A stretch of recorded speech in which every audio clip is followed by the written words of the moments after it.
Creo que esa apatía se canaliza más bien en poner los ojos en otros lugares, en otros países para la emigración. O sea, escapar es la solución ante los problemas que no pueden resolverse. Y el hecho de que los jóvenes no se reúnan, no se asocien, está dado también por el Código Penal. Por una parte hay un delito que se llama asociación ilícita, está también el delito de propaganda enemiga, donde si imprimes un volante y lo echas a rodar, puedes ser juzgado por eso. Y yo creo que también actúa mucho la autocensura inoculada desde que somos niños. Desde pequeños estamos acostumbrados a que siempre hay otro más arriba que nos dicta qué hacer. Entonces la gente ha perdido mucho la iniciativa.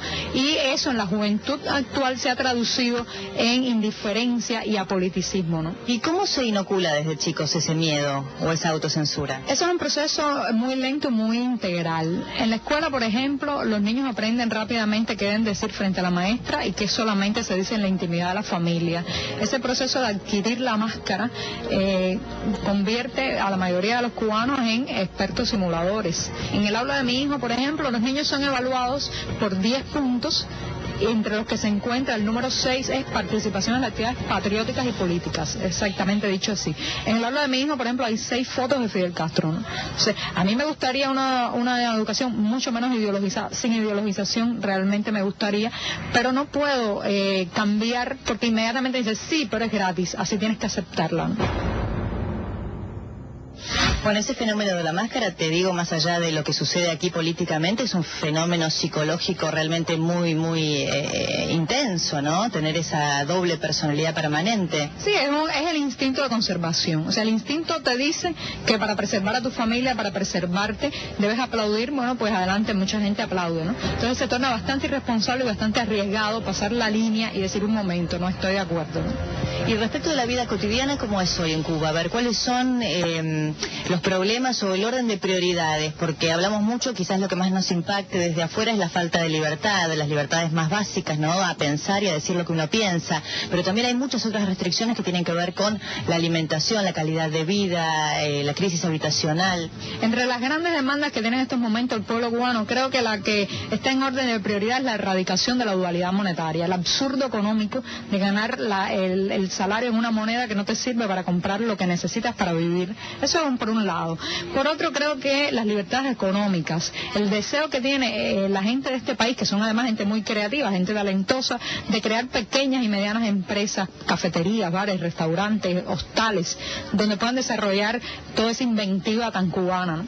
Por otro lado, la posibilidad de entrar y salir libremente del país. El absurdo migratorio cubano ya no tiene límites, ¿no?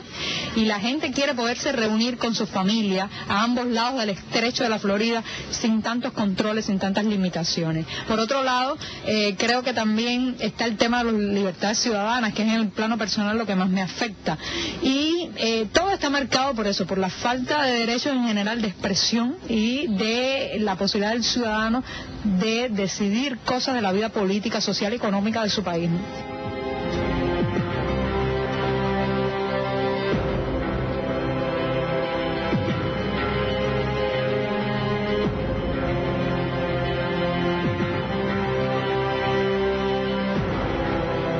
Ya contamos cómo nos tuvimos que correr de 2, 3, 4 lugares distintos porque teníamos el control policial, en ese caso de policía civil. Y en este momento tenemos un patrullero que estuvo allí todo el tiempo y que sigue ahí controlando todos los movimientos que hacemos nosotros como periodistas aquí en la isla y particularmente esta entrevista a Giovanni Sánchez.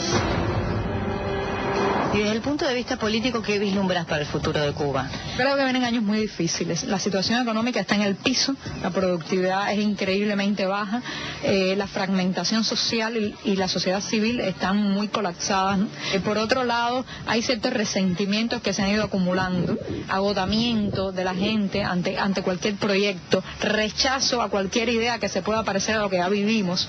Y entonces esa combinación me parece que vienen años muy difíciles, que va a haber que trabajar mucho para sacar esta isla adelante.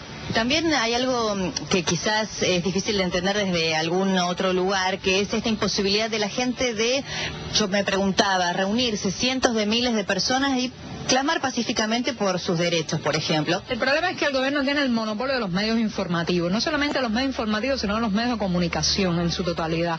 Entonces, ¿cómo le hago saber a mi vecino que pienso como él? ¿Cómo le hago saber a otro que vive en otro barrio, que vive en otra provincia, que podemos convocarnos en una plaza y pedir pacíficamente? ¿Cómo le hago saber? Los teléfonos están tomados, los celulares son prácticamente un lujo, que nadie se le ocurre gastar un SMS, el costo de un SMS para convocarse en un lugar. La gente tiene miedo además, ¿no?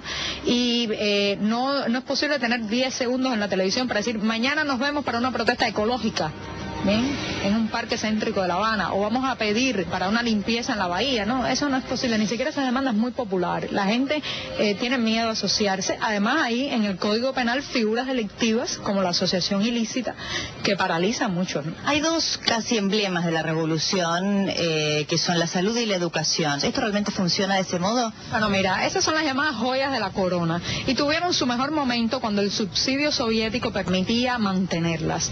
Después de la crisis económica, realmente los hospitales y la educación se han deteriorado mucho. Yo personalmente, aunque creo que se ha hecho un buen trabajo en cuanto a estructura educativa que está difuminada por todo el país, no puede ser ese el argumento para conformarnos. Yo quiero una mejor educación, quiero una mejor salud y sobre todo quiero que eso que no funcione como una mordaza para callarme. Quiero decir, sí, está bien, pero no me gusta que esté tan ideologizada la educación. Sí, está bien el personal de la salud, pero tengo que llevar prácticamente todo a un hospital cuando tengo una operación o cuando tengo un tratamiento. Entonces, esas son las cosas que quiero decir.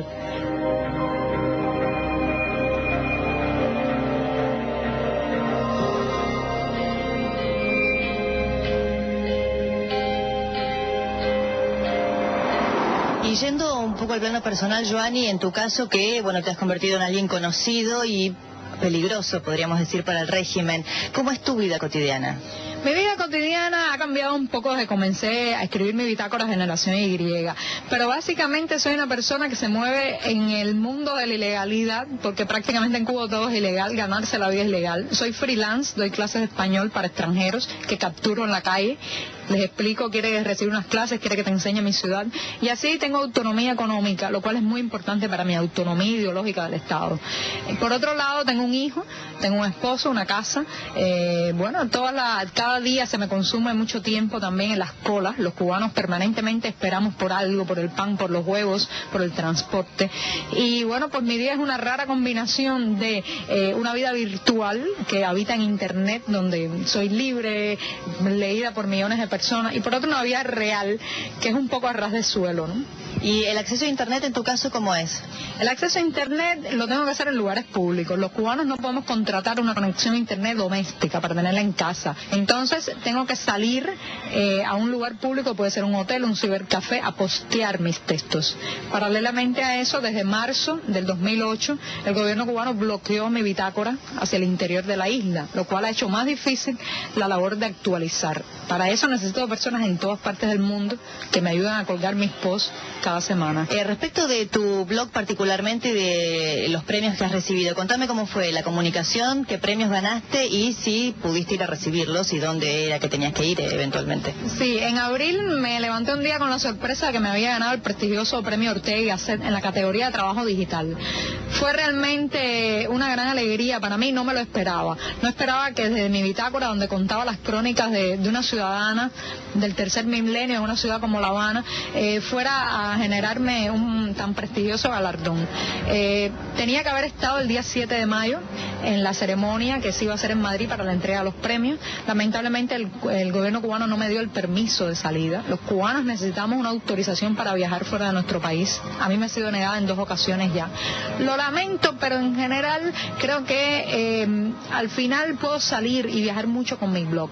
Mi blog está en todas partes que yo quiera ir, y el hecho de tenerme cautiva dentro de la isla lo único que ha hecho es potenciar más el fenómeno. No hay nada más atractivo que lo prohibido. Y además el fenómeno internet, el fenómeno blogger es muy nuevo para los censores. No saben cómo actuar. Cierran por un lado, bloquean mi bitácora hacia el interior de Cuba y sin embargo los hits en el servidor siguen aumentando. ¿Cómo hacer con una blogger?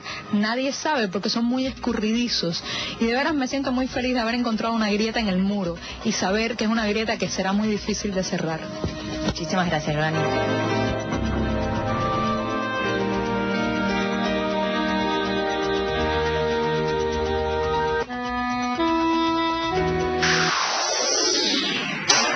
al regresar, las damas de blanco reafirman su oposición al régimen y cuentan el sufrimiento que padecen sus esposos y sus hijos en las cárceles.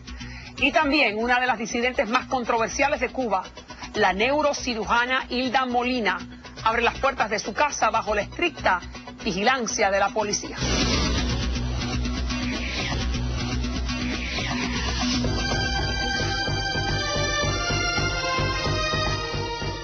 Pronto el presidente Barack Obama conocerá a casi todos sus colegas latinoamericanos. Esta quinta cita es la acostumbrada cumbre de las Américas que instituyó el presidente Bill Clinton y los gobernantes del hemisferio se juntarán en la isla de Trinidad entre el 17 y el 19 de abril. El tema del embargo a Cuba será utilizado para acosar al mandatario norteamericano y la agitación estará a cargo de Hugo Chávez con la complicidad de Evo Morales, Rafael Correa y Daniel Ortega. Lula da Silva, siempre en su papel de policía bueno, utilizará un lenguaje menos virulento, pero pedirá gestos hacia Cuba.